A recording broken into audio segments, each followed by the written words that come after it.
Turkana Basin, northern Kenya, 1907 hours. A brittle wind cut across the Turkana plains, stirring the dust like restless spirits. The dying sun smeared red across the horizon, casting long shadows from the abandoned radio towers.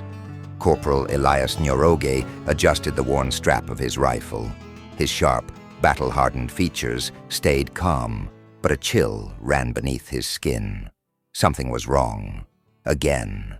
The static crackled, sharp and sudden, and then came the voice, calm, steady, eternal. They are awake now. 3 degrees, 13 minutes north, 35 degrees, 35 minutes east. Countdown initiated. He froze. It was the same transmission, the same coordinates. But how? Beside him, Dr. Nyambura knelt low, pressing one ear to the earth. Braids slipped from beneath her scarf, brushing the dust. Her fingers trembled as she felt it, the faint pulse humming beneath the ground. "It's back," she whispered, her voice dry, just like before. Silas Moenda, pale and wiry, hunched over his receiver. His thin fingers twisted the dials as static hissed and screeched. The countdown began. 14 hours, steady and merciless. Silas shook his head. "It's impossible. We shut it down." Elias scanned the empty horizon. The Turkana Basin stretched endlessly in all directions, silent, except for the whispering wind. But something felt repeated. Déjà vu. As if this wasn't the first time they stood here. The rifle on his shoulder felt familiar. Nyambura's kneeling posture looked rehearsed. Silas's frustration played like an echo. Elias's voice was low, almost to himself. "Have we done this before?" The wind hissed through the towers but gave no answer. Then the radio crackled again, softer now, almost whispering through the static. "Find the path. The soul remembers." Nyambura rose slowly, brushing dust from her hands. Her gaze met Elias's, sharp and searching. "The Njia ya Roho," she said quietly. "The path of the soul. It's still calling." He slung his rifle into place, the gesture automatic. "Then we follow." And with that, they turned toward the far ridge, where the cracked earth hid something old and unfinished. The countdown ticked steadily in Silas's ear as they walked. 14 hours, 13:59, and falling. The path led them across jagged rocks and skeletal shrubs, their footsteps crunching softly in the gathering dusk. Wind whispered between rusting towers, their broken antennas pointing accusing fingers at the sky. Elias walked ahead, boots steady, eyes scanning for movement. But there was none, just dust and silence. Nyambura paused at a rise, wiping sweat from her brow. Her gaze locked onto something half buried in the sand, a rusted steel hatch, barely visible beneath layers of earth. Silas caught up, wiping dust from his glasses, and knelt beside her. He brushed aside the debris, revealing faded letters scorched by time. Project Njia ya Roho, 1971. The words struck cold. "The path of the soul," Nyambura whispered. "It's real." Elias dropped to one knee, examining the corroded locking mechanism. Burn marks rimmed the edges, as if it had been sealed shut in panic, not caution. Without a word, he gripped the hatch handle. Metal groaned in protest as he wrenched it open. A stale gust rushed up from the dark below. Not air, but something colder. And faint, beneath it all, a laugh, or something pretending to laugh. Silas stepped back. "It's waiting." Elias took the first step down. The staircase spiraled downward, swallowing them into the earth. Their footsteps echoed off cracked concrete walls, each step colder than the last. Flickering overhead lights, dim, yellowed, and unreliable, cast shifting shadows that danced like figures, retreating just beyond sight. The air thickened, stale with metal and something older. A scent of oil, rust, and dried blood. Nyambura paused, her hand brushing across the wall. Beneath layers of grime and peeling paint, she traced faint carvings, an impossible fusion of Turkana spiritual symbols and Cold War engineering diagrams. "Equations beside blessings," she whispered. This wasn't just science, it was belief, forced into circuitry. Further down, they passed abandoned rooms filled with rusting computers, prayer beads hanging beside broken oscilloscopes. Radios from a forgotten era whispered faint static as they passed, crackling with half-formed words. Elias kept his rifle low but ready, his jaw clenched. War zones had rules. This place didn't. At the base of the stairs, they reached a massive steel door, its surface dented as though something from the inside had once tried to break free. A faded warning, barely legible. "Do not open unless the heart has stilled." Silas adjusted his receiver. "The signal's coming from beyond this door." Elias exchanged a glance with Nyambura. "Then we open it." The door groaned open with a reluctant scream, revealing a dark command room frozen in time.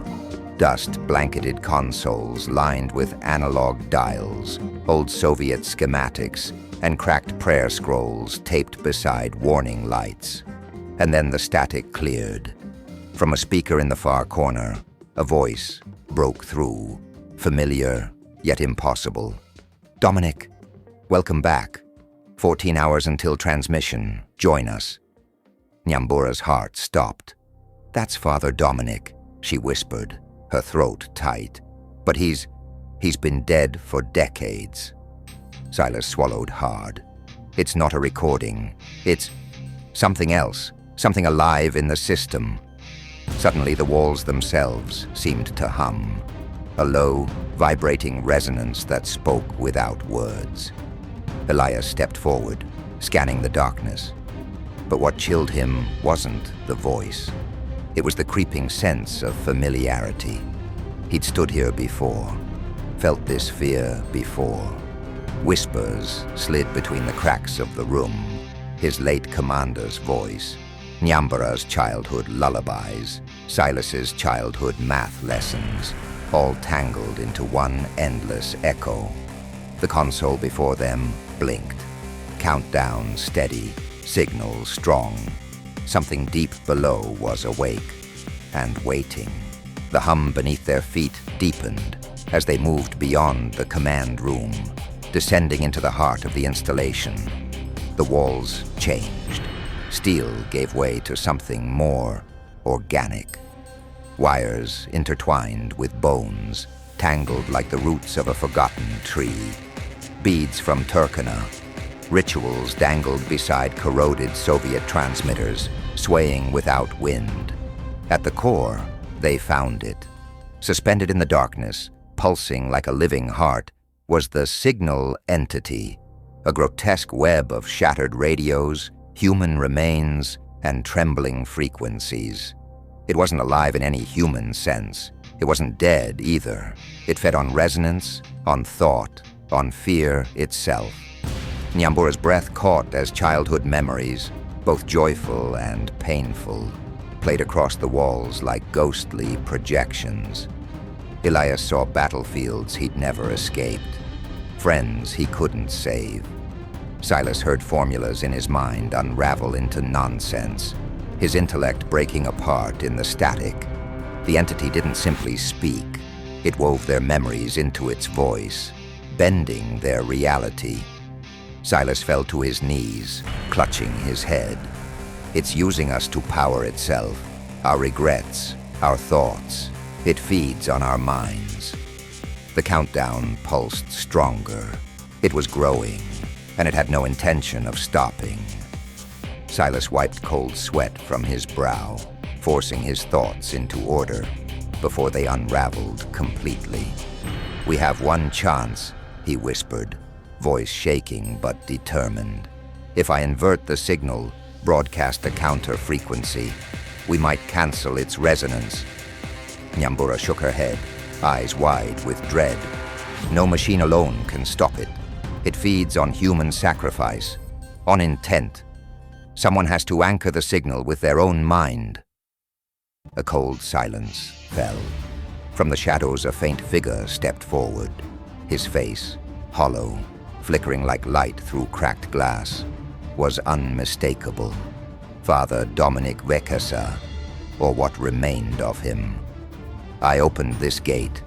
His voice echoed across the chamber, weary yet resolute.